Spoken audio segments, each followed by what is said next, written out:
حزب سياسي سلفي، وذلك بعد أن قرر التيار السلفي الدخول في معترك السياسة بعد طول عزوف استمر منذ ظهور الدعوة في السبعينيات من القرن العشرين.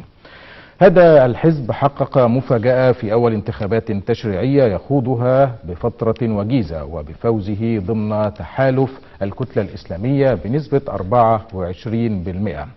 هذا الحزب يسعى الآن لكي يتصدر المشهد السياسي كممثل للتيار الإسلامي بديلا عن الإخوان بعد سقوطهم إثر ثورة 30 من يونيو. البعض يصف الحزب بأنه يقتنص الفرص، بينما يرى آخرون أن هذه هي البرمجية السياسية، فقد رفض تشكيل لجنة ال50 ثم عادوا واشتركوا فيها، ورفض إلغاء المادة 219 ثم عاد وقال إنه يمكن إلغاؤها بتطبيق نص يقول الشريعة الإسلامية مصدر رئيسي للتشريع.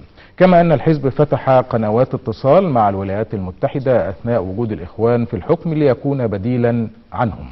حول سياسات حزب النور ومواقف الأحزاب الأخرى تدور حلقة الليلة من اتجاهات. معنا في هذه الحلقة المهندس صلاح عبد المعبود عضو الهيئة العليا لحزب النور. أهلا بكم. والدكتور صلاح صب الله نائب رئيس حزب المؤتمر. اهلا بحضرتك. اهلا بيك يا صاحبي. اللي كنت بتدونه ده تعليق على المقدمه لو تحب. طب اتفضل قبل. لا مفيش. هو دايما بسم الله الحمد لله والصلاه والسلام على رسول الله. دايما يشاع ان حزب النور هو بديل الاخوان، وهذه العباره طبعا عباره يعني غير صائبه بالمره. نعم.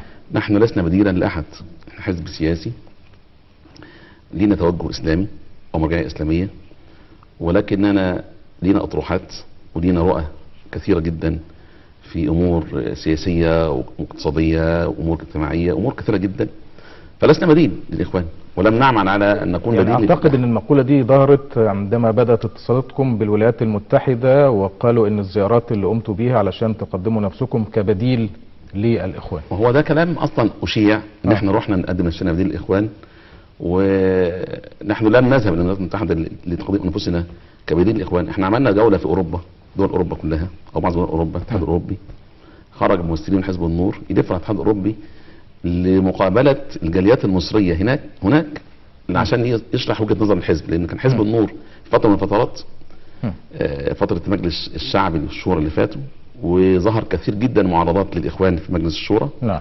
بدات كان تسليط الاضواء على حزب النور انه بيعارض الاخوان وانه بيشق الصف الاسلامي وما شابه ذلك، فكان يجب علينا ان احنا نتحرك على مستوى الدول الخارجيه سواء عربيا او اوروبيا بمندوبين ممثلين عن الحزب يوضحوا وجهات نظر الحزب في امور مختلفه، لان الصوره كانت ان احنا جايين نشق الصف ونقسم الامه ونكون بديل للاخوان وما شابه ذلك. كان لازم كنا اصلا اجابه على تساؤلات المصريين في الخارج المتابعين للوضع في مصر، لنزيل اي شبهات او اي يعني تحفظات. طيب اسمح لي في النقطه دي بس، الدكتور سعد الدين ابراهيم كان لنا لقاء معاه في اتجاهات وكان ليه حديث حول هذه النقطه، ممكن نسمعها ونعلق عليها برضه، لانها مرتبطه بكلام حضرتك.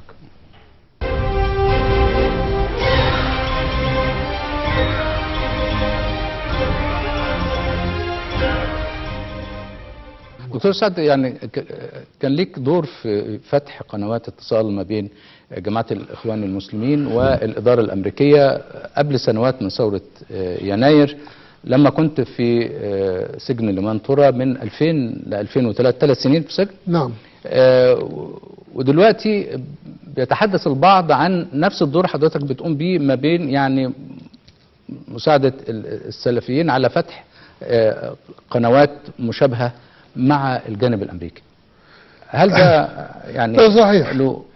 يعني توصيفك دقيق، وفي كلا الحالين كان بطلب منهم، كان بطلب من الاخوان ثم الان بطلب من السلفيين. وانا كداعية حوار مجتمع مدني دائما يدعو للحوار، ولانه اي خلافات تتحل بشكل سلمي.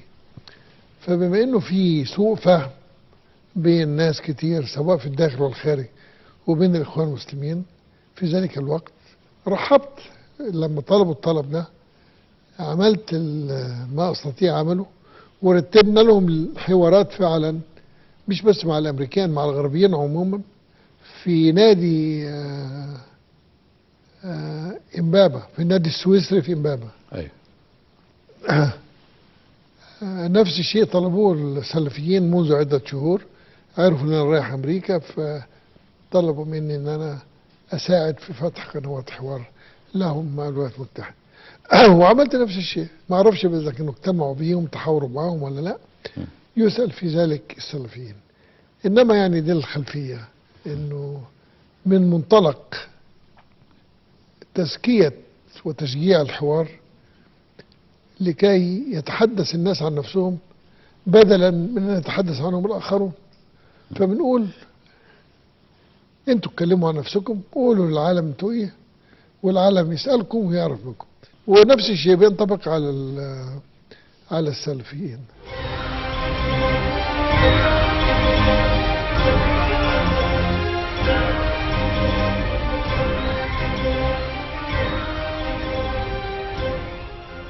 دكتور صلاح، باشمهندس صلاح، الكلام ده يتفق مع اللي حضرتك ذكرته ولا في لا اختلاف؟ اكيد بيتفق، بس بالضد. بالضد. ما هو يتضح الامور بالضد. يعني الدكتور سعد بيتكلم نعم ان هو قابل مجموعه من السلفيين في النادي السويسري في امبابه، وطلبوا منه فتح خط حوار مع امريكا ومع الدول الغربيه، وما ذكرش اصلا مين اللي قابله من السلفيين. احنا النهارده عندنا اصلا في مصر في قضيه تعدد السلفيات، يعني دي مساله، ما في حزب الاصاله والفضيله والبناء والتنميه، حزب النور، دي كلها اصلا احزاب هي مرجعات سلفيه. نعم. لكن البناء والتنميه اعتقد لا، الجماعه الاسلاميه. هي الجماعه الاسلاميه اصلا، لكن اصلا هو توجه سلفي في الاصل، وان كان هو اصلا ليه آلية شويه في العمل، لكن عاوز اقول اصلا دي كلها احزاب تندمج للتيار السلفي في الاخر، اسمها تيار في الاخر تحت مسمى السلفيه.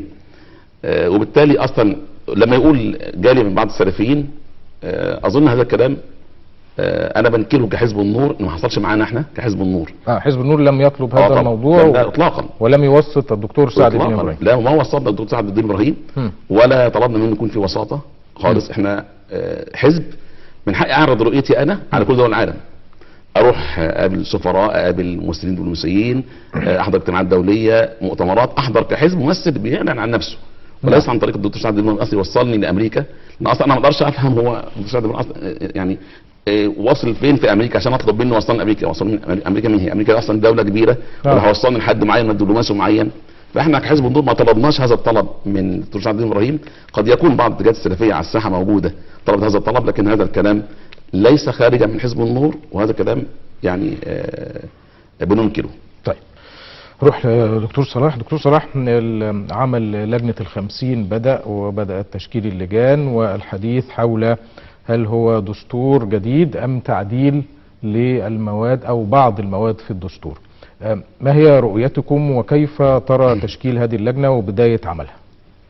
لا، واولا بس اسمح لي قبل ما اتكلم عن لجنه 50 بس يعني يمكن عايز امر مرور سريع على مساله توجه حزب النور لامريكا والحوار مع او العرض وجهه نظر زي ما قال الباشمهندس صلاح. انا يمكن ربما اتفق معاه على فكره ان يعني ما قام به حزب النور لا يخالف الاعراف السياسيه. من حزب سياسي يجب ان يتطلع هو يلتقي بالدول المؤثره في العالم، انما هو المأزق الحقيقي او الازمه الحقيقيه يعني حينما يقوم بذلك حزب ليبرالي او حزب مدني يتهم بانه يعني يعمل لصالح دوله اجنبيه او حاجه زي كده. ولكن الاحزاب التي تطلق اللحى او التي تدعي انها ذات مرجعيه اسلاميه دائما ما تفعل نفس الشيء ولكن تفعله في الخفاء. يعني هي دي الازمه الحقيقيه، ودائما ما تفعله في اوقات على فكره الوقت نفسه يثير الريبه. يعني زياره بعض يعني ما شاهدته من صور ومن فيديوهات تؤكد ان نادر بكار منتمي لحزب النور يعني. فنادر بكار ومع مجموعه تجاوز ال5 افراد هم من ذهبوا الى الولايات المتحده وهم من التقوا بمسؤولين امريكان. فمساله كانت واضحه ان حزب النور جزءا من هذا الاتفاق الذي يعني سعد فيه الدكتور سعد الدين ابراهيم. كمل وقت لا معلش هترد على اصل في فرق. الدكتور سعد الدين اصلا بيتكلم عن شيء، وانا عرضت رؤيتي على كل دول العالم، مش امريكا بس. مفيش مشكله. هو بيتكلم على، انا بتكلم على فكره الوساطه، بيتكلم على الفكره نفسها انكم تذهبون الى يعني يمكن باشمهندس صلاح ما يختلفش معايا، رغم تعدد الاحزاب ذات المرجعيه الاسلاميه وذات المرجعيه السلفيه على وجه الخصوص زي حزب الاصاله وحزب الحضاره واحزاب اخرى، انما كلها احزاب يعني بعيده تماما عن التاثير. هم يكاد يكون الحزب الرئيسي المؤثر في الدعوه السلفيه هو حزب النور، وربما على بعد خطوات منه ياتي حزب الوطن على ما اظن، اللي هو انشق اساسا من حزب النور. فالمساله يعني حينما نتحدث عن التيار السلفي تجد نفسك واقفا امام حزب النور، يعني لا خلاف على ذلك. صحيح.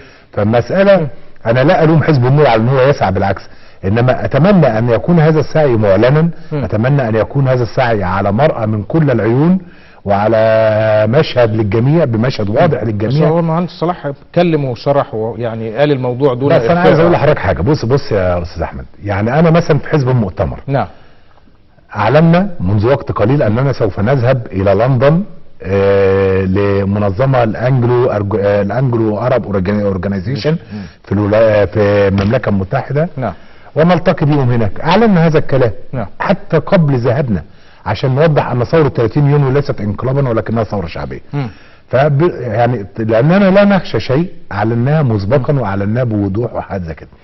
احنا فوجئنا على الخلاف بقى.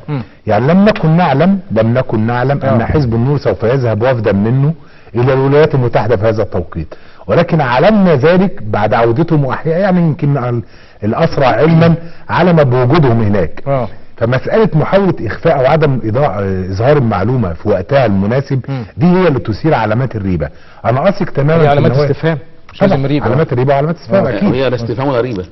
انا مسافر اوروبا، لا اعمل اعلان في الجورنال انا رايح مسافر اوروبا. لا حزب سياسي، انا حزب سياسي بيتحرك، حزب ولك شعبيه ولك انا ليا حزبي بتحرك من خلاله. اصلا عندي هيئه عليا ومجلس رئاسي بنحدد نعمل وفد يروح لمكان الفلاني. هل انا مطالب لما اسافر مثلا وفد لمكان ما يعلن في الجرايد وفي المواقع الرسميه؟ مسؤوليتك هي مطالب. بس اي حزب بيعلن عن نشاطه بالظبط، حتى في صفحته مثلا على مواقع ده موجود على الصفحه مثلا. احمد موجود على صفحه سافر استاذ نادر بكار واحمد خليل وعمرو مكي وطلعت مرزوق، كان ده موجود على النور. طبعا بس بعد لا اطلاق ان سافر بس الايباد موجود. سافر احمد خليل، نادر بكار واحمد خليل وعمرو مكي وطلعت مرزوق سافروا الى اوروبا لعمل جوله اوروبيه. ايوه طبعا في الماضي. ما هو ده انا اصلا يوم انا دلوقتي اصلا سافرت. انا عايز اقول لك يا باشمهندس صلاح، يعني انت لو هتعمل مؤتمر شعبي في 100 غمره تقول انا هعمل مؤتمر شعبي في 100 غمر يوم 25 مثلا 9، انما لما تروح امريكا مش عايز تقول للناس ان انت رايح امريكا تتفاوض او انا ليا مصلحه في اعلن شيء او اصر. ده حاجه خاصه بي انا. ايه المصلحه؟ يعني ايه مصلحه ان انا اعلن او اصر؟ ايه المشكله في كده اصلا؟ يعني بغض النظر عن فكره الاعلان، في نقطه برضو في الاول ذكرها الدكتور صلاح، قال ان سياسات او توجه التيار الاسلامي بتتعارض مع توجهات الغرب وسياسات الغرب، فلماذا تذهبون الى الغرب؟ اعتقد حضرتك قلت الجمله دي بالظبط. لا كلام مش مظبوط طبعا. طيب انا في العمل السياسي حضرتك بتعامل مع كل الناس، غرب وشرق وشمال وجنوب، كل دول العالم. انا بتكلم سياسه. لما اكون بتكلم في امور دينيه شرعيه انا هيبقى عندي تحفظات على بعض التصرفات او بعض المعتقدات، كانت امور شرعيه ودي خاص بها دعوه. لكن انا النهارده حزب سياسي بينتمي الى يعني مرجعيه اسلاميه. حزب سياسي هقعد مع كل الناس وهقابل كل الناس وهعرض رؤيتي على كل الناس وهسمع من كل الناس. حزب سياسي، وانا بعمل حزب سياسي عشان ايه؟ نقول اصلا مش هروح الغرب عشان دول كذا والشرق دول كذا واروح بس الدوله الاسلاميه، يبقى مش حزب سياسي خالص. انا حزب سياسي بيمثل اتجاه داخل المجتمع وليه مرجعيه اسلاميه. من حقي كحزب سياسي ان انا اعرض رؤيتي على كل الناس في كل بلاد العالم، والتحفظات اللي بيقولها الاستاذ الدكتور صلاح اصلا مالهاش علاقه خالص. اللي هي خالص. لا حكايه الاعلان او عدم الاعلان. لا انا كده اصلا حته في تحفظات على الغرب لازم يروحوا يقعدوا معاهم. ما انا اصلا مع اي دوله في العالم كده، اي دوله ليها تحفظات على مصر وبيبقى ليها سفير هنا قاعده في مصر وبيتكلم مع مصر. يعني النهارده اصلا ليا ممثل دبلوماسي في كل دول العالم او معظم دول العالم، مش كده؟ ما ممكن يكون في خلاف بيني وبينهم ومع ذلك اصلا ليا ممثل هناك او سفير هناك، مع ان في خلاف بيني وبينهم. ده وارد. بعد اذنك جدا يعني ما اعلمه عن لقاءات الاحزاب السياسيه يعني انا مثلا حزب المؤتمر، نحن نتفاعل مع حزب المؤتمر الهندي، نتفاعل مع حزب المؤتمر في جنوب افريقيا عشان هو مشابه يعني لنفس التوجه، او حزب سياسي يتفاعل مع حزب سياسي. انما حينما يذهب بعض الفاعلين داخل حزب النور ليلتقوا مع مختلف الدوائر صناعه القرار في امريكا، فهنا لازم يبقى في علامات استفهام. يعني ليس لقاء سياسيا مع حزب سياسي اخر زي مثلا الحزب الجمهوري او الحزب الديمقراطي، كان اللقاء مباشره مع مسؤولين في دوائر صناعه القرار الامريكي. ايوه يعني هو السؤال حضرتك يعني هي مساله لماذا هل لتقديم ضمانات مثلا ان حزب النور لن يخرج عن الاطار العام التي تضعه امريكا في منطقه الشرق الاوسط؟ اطلاقا مش علاقه بالكلام ده، دي كلها ظنون واوهام انت ممكن تتخيلها.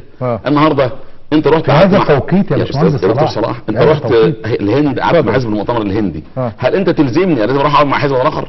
طب انت ليك رؤيه، رحت قعدت مع حزب سياسي، انا رحت قعدت مع مسؤولين مع حزب مع جاليات، ده حاجه خاصه بيا. وانا لما احط برنامج بقول اصلا الاول انظر في برنامج حزب المؤتمر المصري، ذهب الى حزب المؤتمر الهندي، اذا لابد ان ابحث حزب النور عن حزب هناك يكون ليه توجه سلفي واروح اقعد معاه. وايه ده؟ هو انا مالي ومالك اصلا؟ انت ليك رؤيتك وانا رؤيتي. يا بس انا عايز اقول ايه، مش انا مش همشي وراك. انت رحت قعدت مع حزب، انا قعدت مع صانع القرار مثلا، اقعد مع صانع القرار واقعد مع جاليات واقعد مع احزاب سياسيه واقعد مع منظمات حقوق الانسان واقعد مع منظمات مجتمع مدني. مع صانع القرار كان ايه الهدف؟ انا ده اصلا بقول مثال. لا يعني عامه مثلا كزياره الولايات المتحده مثلا لما قعدتوا مع المسؤولين الامريكان زي مين؟ كان ايه الهدف؟ مين زي مين؟ انا ما اعرفش تفاصيل الزياره، ما عنديش اصلا حاجه زي كده. لا عدد انت قول لي انت قعدت مع فلان الفلاني، كان في لقاء في عدد من مسؤولي البيت الابيض. يعني انت فاكر حاجه زي كده؟ لا انا متاكد من حاجه زي كده. لا الكلام ده ما حصلش. يعني ما قعدتوش مع، انا عايز اقول اصلا عايز اقول انت ما توجهليش سبيل حركتي في اي مكان. انا لا خالص. انا لو بفترض لو كان حصل هذا اللقاء كان يبقى ايه الغرض منه؟ انا غرض اصلا انا حزب سياسي وجهه نظر حزب سياسي دي مرجعيه شرعيه بقى على كل دول العالم مش اكتر من كده، لكن انا بطلب منه مساعده ولا انه اصلا هيحميني في وقت من الاوقات ولا انا هلجأ له في وقت من الاوقات. الكلام ده اطلاقا ما حصل، واحنا لحد الان بقى الحزب السياسي بقى له اكتر من سنه. يعني ده دعايه مثلا للحزب؟ طبعا حزب سياسي يا ريس، حزب موجود يطلع يعرض نفسه على كل الناس. امال انا حزب سياسي عامل ايه؟ عامل حزب واقعد في مصر وخلاص اقعد كده؟ انا اساسا ان انا اكبر تاني حزب سياسي في مصر كان بعد حزب حلول العداله، كنت انا اكبر تاني حزب سياسي. يعني الاحزاب اللي هي حزب المؤتمر والدستور مع احترامي لهم اصلا ايه لا تضارع حزب النور في على مستوى الجمهوريه في انتخابات 2011. يعني اقصد ايه؟ ظرف سياسي مغاير تماما. انا ما اقصدش، انا اقصد النهارده الان الخريطه مختلفه. يعني انا النهارده على ارض الواقع بتقول ان انا اكبر تاني حزب سياسي وان ما كنتش الان اكبر حزب سياسي. فانا من حقي كحزب سياسي اعرض رؤيتي ولا لا؟ هو ما فيش ما يمنع، بس الفكره كانت هي مجرد عرض وجهات النظر لحزب النور على الغرب بس كده. وجهه نظري الحزب اللي مرجعيه سلفيه ده ايه؟ الحزب ده بيعمل ايه؟ دوره ايه في المجتمع؟ تصوراته ايه؟ هل عنده رؤيه ما عندوش رؤيه؟ بس كده. طب اشمعنى اخترتوا التوقيت ده ما كانش في بدايه انشاء الحزب مثلا؟ انا التوقيت ده في شهر كام؟ تحديدا يعني هو من عده شهور مش فاكر يعني كام شهر كام اصلا؟ بس بيتكلم بدقه شويه. في شهر كام؟ 3 أو 2 حاجه كده. يعني شهر 3 وشهر 2 ده كنت انا بقى الحزب بقاله قد ايه؟ كان بقاله حوالي سنه ونص مثلا. طيب انا النهارده سنه ونص ولحد النهارده كان بقاله قد ايه؟ يعني الحزب ده الكلام ده بيتكلم عن حاجه من الان بقى 6 شهور. طب انت ليه بتفتح كام النهارده السياسي النهارده؟ مثلا يعني السؤال ده سؤال، لماذا تفتح هذا الموضوع الان بعد 6 شهور من الزياره؟ ما فتحش ليه ساعتها؟ والله ما قابلناش يا دكتور. لا ما اقصدش. انت النهارده بتقول اصلا ايه؟ انا بتكلم عن ارض الواقع النهارده. انا بعد 7 شهور بتتكلم في موضوع اصلا منتهي. اجاوبك انا على السؤال ده اصل حته القصه ايه؟ ليه من هذا الوقت بالذات كانه كان مثلا في نفس التوجه ده بيتجه اليه دلوقتي مثلا الصوفيين بيسعوا الى فتح قنوات اتصال مع الولايات المتحده مثلا يعني. ما اعرفش ما انا ما اقدرش اتكلم عليه. نفس الموضوع قاله الدكتور سعد الدين ابراهيم امبارح برضه اتكلمنا في الموضوع ده. انا اقصد في ساعات تفتح موضوعات في اوقات ايه الهدف منها؟ طيب نسمع الجزء ده برضه ونكمل على طول.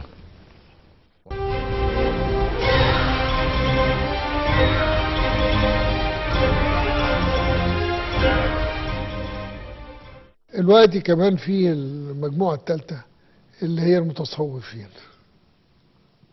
طرق الصوفيه ودول اكثر من الاثنين. ايه الغرض بهدف ايه يا دكتور سعد؟ ما هي دي قوه. يعني السلفيين مثلا لم يكن لهم اهتمام بالسياسه على الاطلاق. تمام. لغايه 25 يناير او لغايه حتى 11 فبراير 2011 كانوا بيعتبروا السياسه دناسه والسياسه نجاسه. وكانوا اصحاب المقوله حاكم غشوم خير من فتنة قد تدوم. يعني استحمل الحاكم مهما كان سيء وديكتاتور في سبيل نمنع فتنة ممكن بالظبط، تدوم حتى وتدمر نمنع المجتمع. أي شجار أهلي أو حرب أهلية.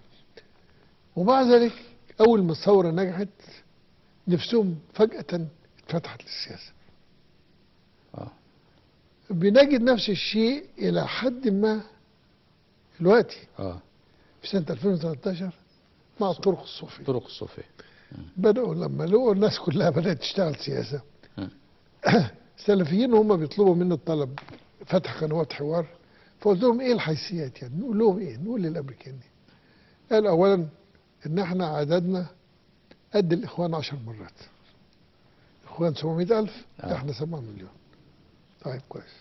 2 الاخوان صعدوا الى السلطة على اكتافنا ومع ذلك لم يعطونا الا الفتات، ومن هنا فنحن سنعتمد على انفسنا. احنا كنا جهلة بالسياسة وكنا يعني حديثي عهد بالعمل العام، فالوقت اتعلمنا بعد 2.5 سنين، وبالتالي عاوزين قناة مباشرة مع الخارج مع الامريكان ومع الاوروبيين، وهنعتمد على نفسنا وهنطالب حقوقنا وهنخوض المعترك السياسي بقوتنا الذاتية.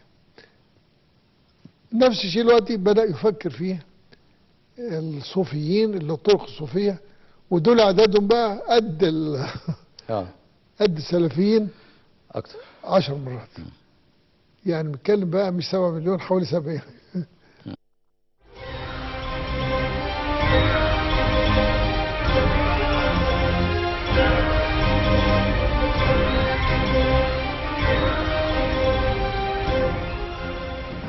وانت صلاح يعني اللي يسمع المقطع ده والمقطع السابق يفهم ان كارت مرور للحياة السياسية المصرية عن طريق الولايات المتحدة، او البعض بيعتقد، بعض الاحزاب والقوى في مصر بتعتقد ان كارت المرور هو الولايات المتحدة الامريكية. فهمت عليك كده برضو من الكلام ده ولا ايه؟ تمام. وانا صح. طيب فهمت نفس السؤال اللي سالته قبل كده. يعني انا اتحدى الدكتور سعد الدين ابراهيم الان انه ياتي باسم الذي جلس معه. ما اعرفش اتكلم مع مين. كلام مرسل ده كلام انا اعتبره ده في جهاله بالشخص. يعني اقصد ايه لما اقول انا قعدت مع واحد قال لي كذا كذا، الواحد ده مين؟ وكان ايه وظروف الحديث ايه؟ والواحد ده انا ممكن اتي به يجلس عشان ما نخشش في الفكره نفسها غير صحيحه. الفكره نفسها غير صحيحه. قضيه ان انا اعرض نفسي على دول العالم كلها دي قضيه منتهيه. الامر الثاني كون اتهام الدكتور سعد بان السلفيين ويعمم الكلام، مع انه ممكن يكون جلس مع شخص او اثنين، انا ما اعرفش مين هم الشخص او اثنين دول، او انا اجزم ان هؤلاء ليسوا من حزب النور اللي انا بتكلم عنه كمؤسس حزب النور، اجزم ان هؤلاء ليسوا من حزب النور وطالبه بذكر اسماء هؤلاء بس عشان الموضوع انتهى. لكن انا عايز كلام مرسل وان انما فكره ان اي تيار عايز يبقى قوه في الشارع المصري فكارت المرور هو الولايات المتحده، ده غير صحيح. يعني دور امريكا ايه في الشارع المصري؟ يعني اللي يسمع الكلام ده يقول هي هو يسال عنه اصلا. يعني ليه امريكا هي بالظبط كارت المرور؟ يعني هل حزب المؤتمر عشان يكون تواجد سياسي راح امريكا؟ راح امريكا؟ لا انا بس يعني هو طب هو حزب في المجتمع هنا في مصر وحزب محترم وفي ناس محترمين وموجود في الشارع، وهو الدكتور صلاح اصلا ده نائب رئيس الحزب، وعشان ياخد كارت المرور راح امريكا ما راحش. فلا يشترط عشان بس كلام الدكتور سعد ان عشان واحد ياخد حياه سياسيه ياخد كارت مرور من امريكا عشان مصر، الكلام ده مش مظبوط، لان احنا ما قلناش كده ولا حزب المؤتمر يقول كده اصلا، ولا اي حزب ممكن يقول هذا الكلام. طيب نرجع بقى للدستور. واحنا اصلا في حزب المؤتمر احنا واخدين على ختم النسر المصري ده. يعني اعتمادنا في العمل السياسي بناخده من شعب مصر ومن الدوله المصريه بس ومن كل الاحزاب اكيد مصر نفس الفكره. طيب رايكم ايه في موضوع اللجنه وتشكيلها وبدايه عملها؟ بص، هو اولا اللجنه بشكل عام على فكره تشكيلها متوازن جدا ويمثل معظم اطياف المجتمع المصري. اتصور ان كانت هناك صعوبه لتشكيل هذه اللجنه خصوصا في ظل قله العدد اللي هم 50 عضو بس. فدي كانت ازمه حقيقيه عشان يعني تجيب المجتمع كله ال 85 مليون يعني يمثلوا في 50 فرد. فدي كانت ازمه احنا بنعذر حتى لو حصل بعض الكسور لتمثيل فئات معينه. انما كان في شيء بقى هو الملفت للنظر بالنسبه لنا احنا كحزب ليبرالي، ان يعني يمكن يعني كان عندنا علامات استفهام، وكان عندنا تساؤلات كثيره باختيار ممثلي الاحزاب الليبراليه. يعني هو كان اختيار الدكتور سيد البدوي رئيس حزب الوفد، وده يعني اختيار نراه يعني في موضعه. انما اختيار الدكتور محمد ابو الغار بمنتهى الصراحه رئيس الحزب المصري الديمقراطي الاجتماعي كممثل الاحزاب الليبراليه، ده لا ينعم 100 علامه استفهام. وخصوصا بقى ان الحزب المصري الديمقراطي الاجتماعي عضو في الاشتراكيه الدوليه، يعني عضو في الاشتراكيه الدوليه، فهو حزب يعني مبادئه ايديولوجيته تتجه الى اقرب الى اليسار، يعني المبادئ الاشتراكيه. فان هو يختار ان هو ممثل الاحزاب الليبراليه، ده وجدنا فيه شيء من المجامله. ربما ارى ان هناك تدخلا حدث بشكل ما من رئيس الوزراء ذو الخلفيه الحزبيه المنتمي سابقا لحزب مصر الديمقراطي الاجتماعي ونائبه الدكتور زياد بهاء الدين. انما بشكل عام احنا ما بنبصش على الازمات اللي هي بنعيشها في حاله المرور او في وقت المرور، انما مهتمين جدا بحدوث هذا المرور. المرور للمستقبل اهم من الحديث حوالين هذه التفاصيل والتوقف عندها. لذلك انا مش معني بمن هم داخل لجنه ال50، انما معني اكثر بالمنتج اللي هيخرج عن لجنه ال50. المنتج الدستوري يعني يجب بالفعل، على فكره يمكن كنت انا وباشمهندس صلاح موجودين في الجمعيه التاسيسيه السابقه، وعايز اقول لك ان لا خلاف على ان الدستور الماضي او الساقط كان فيه كثير من الملاحظات وكثير من الحديث. وعايز اقول برضه عشان ابقى منصف، يعني الكلام ده انا كنت بقوله وقت هذا الدستور وبقوله دلوقتي، يعني يجب ان يكون بني ادم متسق مع نفسه وحديثه واحد في كل الاوقات، وبلاش تلون بقى وبلاش ان هو يعني لا، الدستور فيه كثير من المواد الجيده وفي كثير من المواد الجيده في باب الحقوق والحريات، انما كان في بعض المواد اللي فعلا تؤثر في او تتناقض مع هذه المواد. فاتفق الجميع على فكره على اهميه تعديل هذه المواد.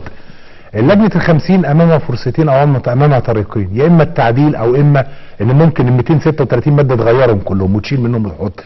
فانا بتمنى ان هم ينجحوا في ان يحدثوا حاله من التوافق وحاله من الاتفاق على وضع نصوص دستوريه تعبر عن مصر كلها، تعبر عن الدوله الوطنيه المصريه، تعبر عن مصر المسلمه، تعبر عن مصر التي بها اكثر من 7 مليون مواطن قبطي، لا تميز بين اي مواطن على اساس ديني ولا على اساس جنسي ولا على اساس عرقي ولا على اساس طائفي.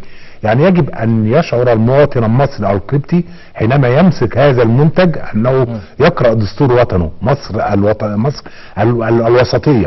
يجب ان يشعر المواطن المسلم انه حين يمسك نفس الوثيقة يقرأ دستور يعبر عنه.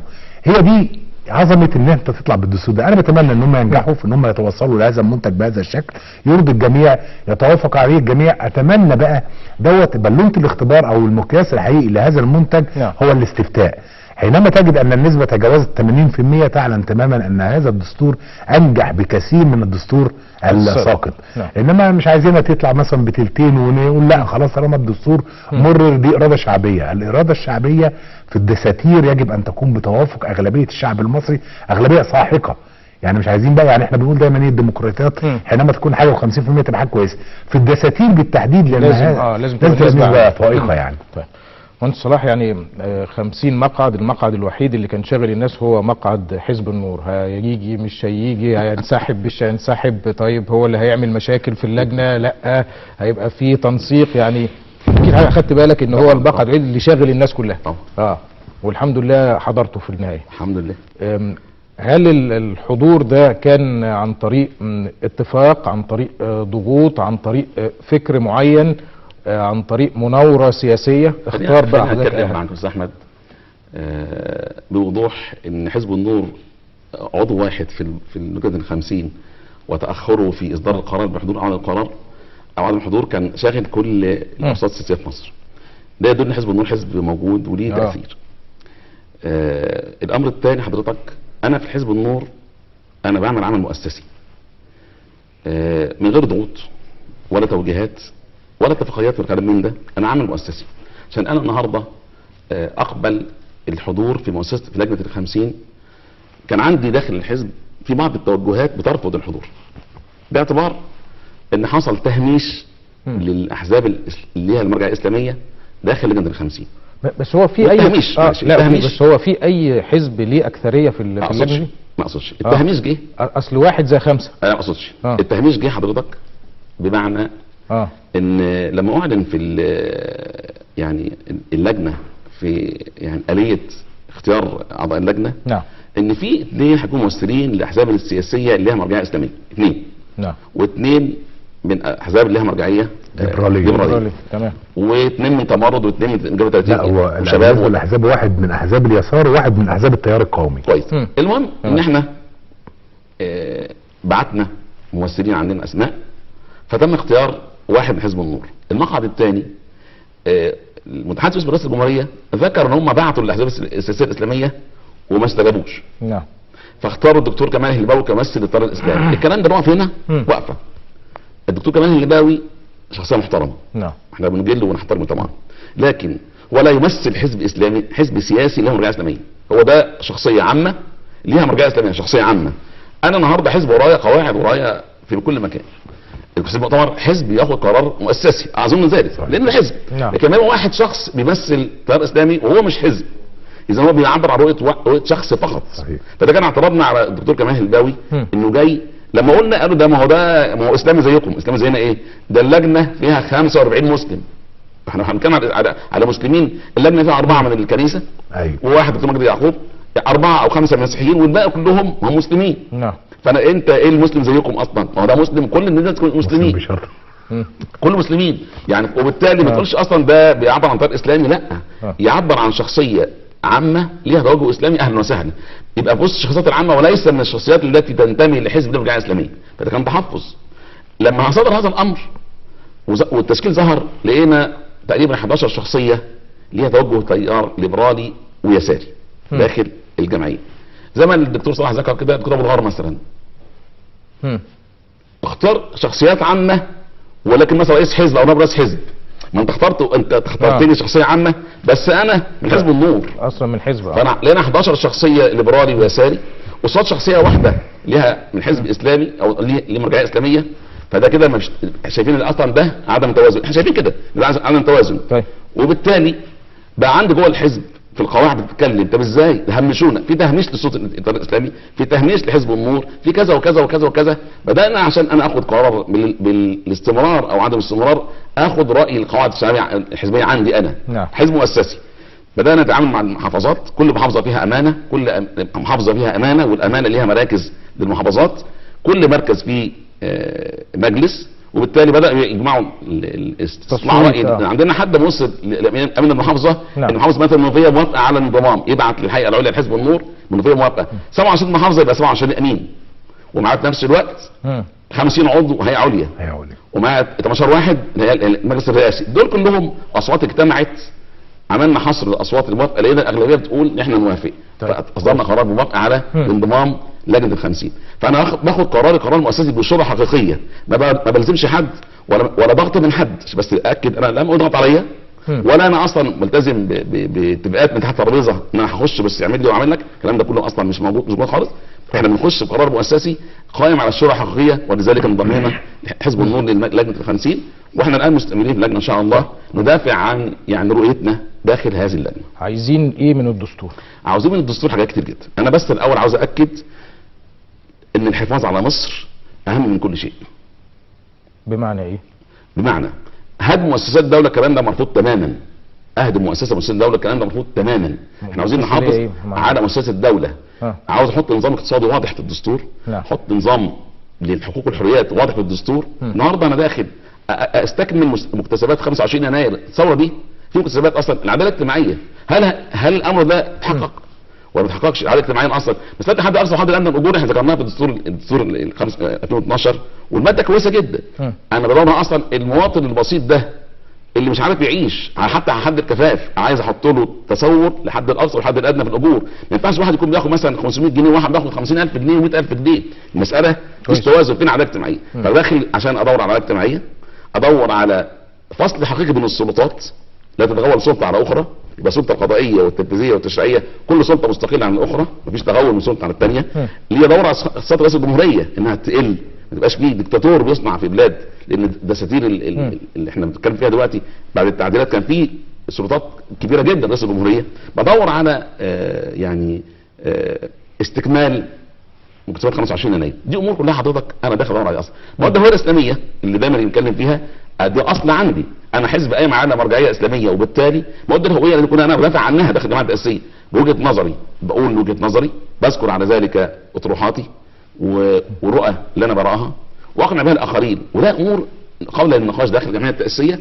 وانا عايز اكد والله الدكتور صلاح ذكرنا بكلام جميل قوي، ان هو كان معانا، احنا كنا في الجمعيه التاسيسيه اللي فاتت، كنا زملاء في الجمعيه التاسيسيه، ولحد اول شهر 11 تقريبا كانت الجمعيه التاسيسيه مكتمله، ما كانش فيه انسحابات غير عدد بسيط خالص.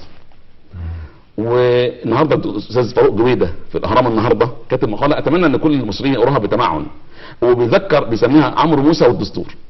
ذكر في المقاله ان عمرو موسى كان من اكثر الناس نشاطا في الجماعه التاسيسيه 2012، كان حريص على الحضور والسهر والخروج بالدستور جيد ما قبل انسحابنا جميعا قبل نهايه الجماعه التاسيسيه. فقال احنا وصلنا لحد الدكتور اخونا فاروق جويده بيقول ان احنا وصلنا ان في 12 ماده مختلف عليها مع داخل الجمعيه، 12 ماده كانت سبب الخلاف، ولما لقينا اصلا ما فيش فيها رد فانسحبنا من الجمعيه التاسيسيه. عمرو موسى انسحب، الدكتور صلاح انسحب، والناس والاستاذ فاروق جويده وعبد المصطفى والناس انسحبت على 12 ماده كان عليها خلاف. النهارده الدكتور عمرو موسى في الدستور اللي هو رئيس الجمعيه التاسيسيه بيتمنى، بيقول اتمنى يبقى الكلام حدود الخلاف يكون ضيق.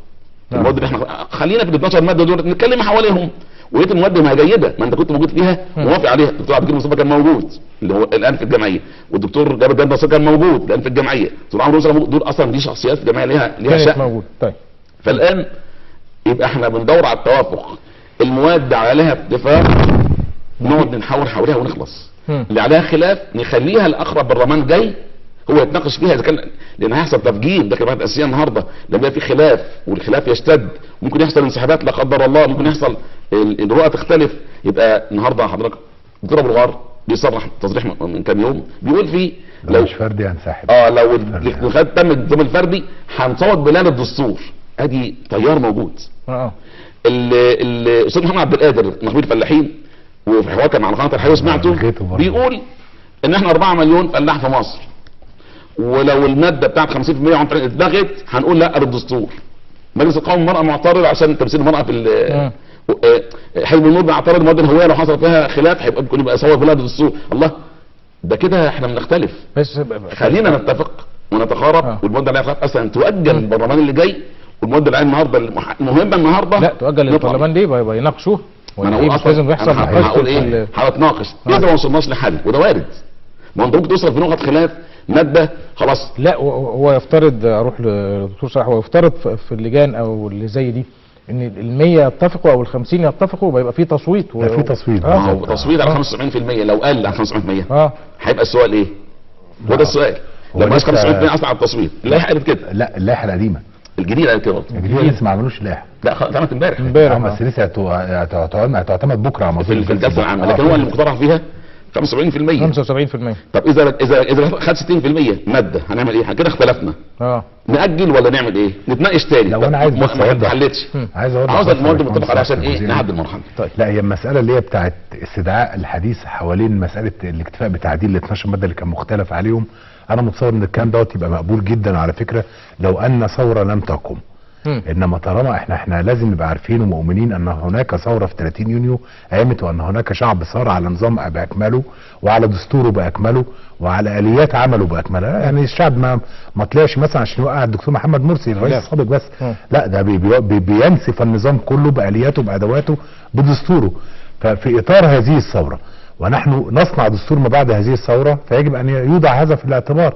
يعني الشعب لو ان العداله الاجتماعيه حققها الدستور بتاع 2012 ما كان صار، لو ان حريته شعر معلش دكتور صلاح اكمل بس دكتور صلاح اصلا الشعب صار عشان ازمات الدكتور مرسي مش عشان الدستور. اكمل بس الشعب ما قالش نسكت الدستور، قام بازمات الاخوان والدكتور مرسي. اكمل يا باشمهندس صلاح ممكن؟ الشعب لا معلش حضرتك تقصد ايه بكده؟ الشعب لما خرج في 30/6 فتقصد ايه بقى حضرتك؟ كان بناء على ازمات موجوده، ازمه بنزين وسولار وعيش. الدستور كان كويس؟ ما اقصدش الشعب لما صار كان كل مطلب الشعب هو ايه؟ عشان الازمات. يعني حركه المنظمه بدات تشتغل تتكلم تاخد الناس الازمات دي ما هي الا جزء من العداله الاجتماعيه. يبقى في نظام كان بيطبق، النظام ما كانش جيد.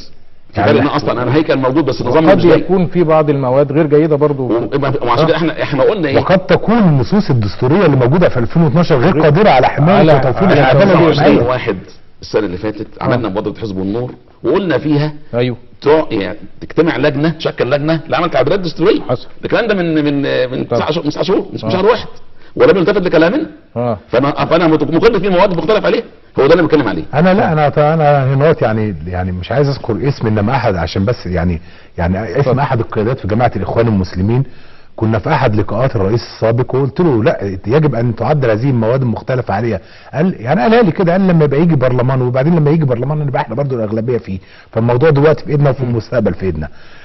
فمساله الحديث عن تعديل هذه المواد على فكره يعني هو كان حديث من جماعه الاخوان المسلمين وحزبها للاستهلاك الاعلامي والاستهلاك الشعبي، انما هم كانت نواياهم الحقيقيه تذهب في عدم تعديل اي ماده من مواد الدستور الا اذا ارادوا، يعني الا اذا ارادوا هم.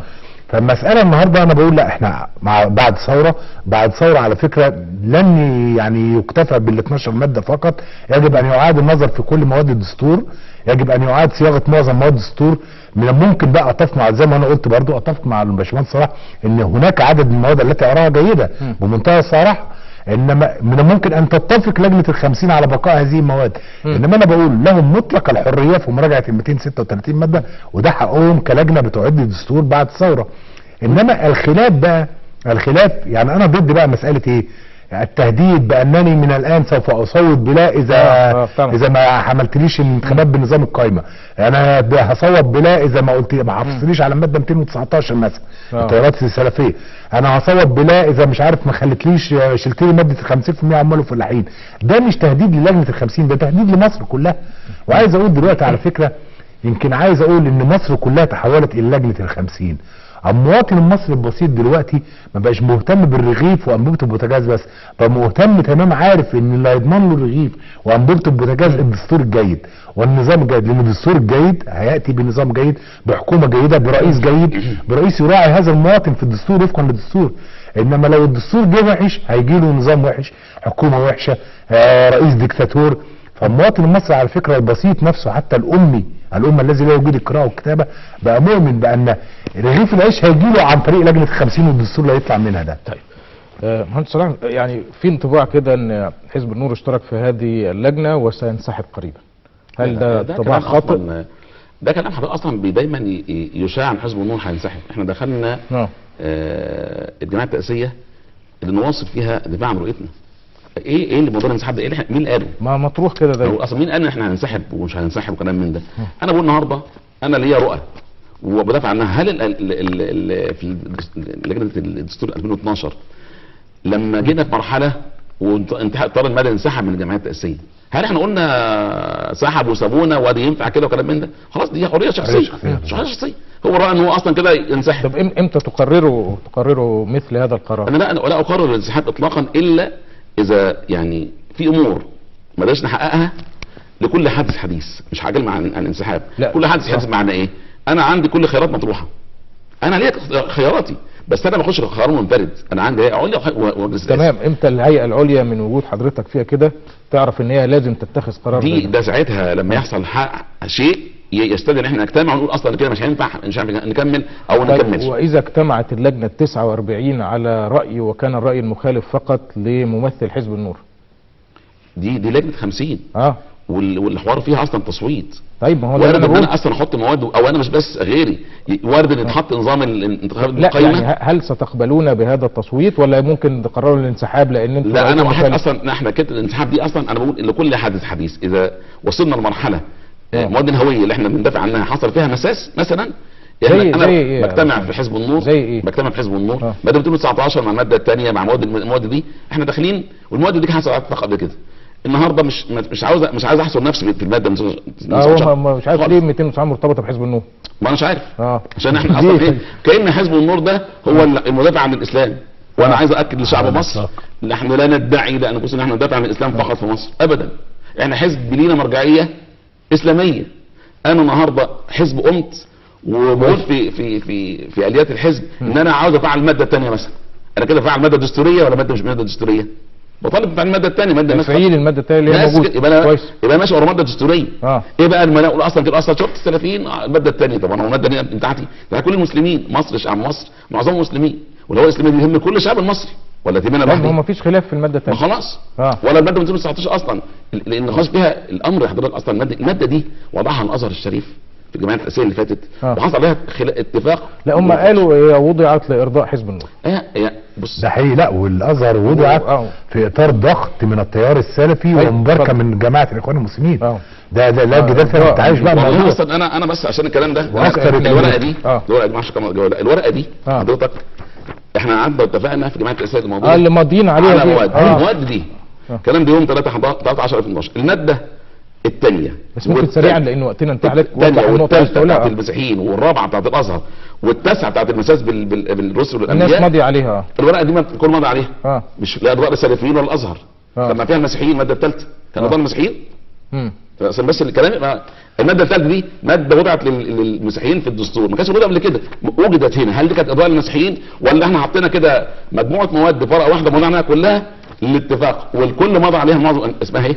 اختيار ماده عبد المصطفى ووحيد عبد المجيد وايمن نور وسيد البدوي، الناس دي اصلا ماضي عليها. فاللي انا عايز اقوله بلاش نحصر نفسنا في خلافات، بلاش نتفق، واذا كان في مواد هيحصل فيها خلاف تؤجل للبرلمان الجاي وده امر وارد يبقى يعيد النظر فيها تاني. انا عايز بس امر بالمرحله دي واحافظ على مصر يعني لو حصل خلاف على ماده 219 هل عندكم مساحه للتفاهم على جميع المواد؟ طبعا كل المواد اللي فيها خلاف. خلاص. المهندس صلاح عبد المعبود عضو الهيئه العليا لحزب النور، نشكر وجودك معنا. الدكتور صلاح حسب الله نائب رئيس حزب المؤتمر، شكرا لوجودك معنا. شكرا لكم اعزائي المشاهدين. غدا لقاء جديد واتجاهات، فالى اللقاء.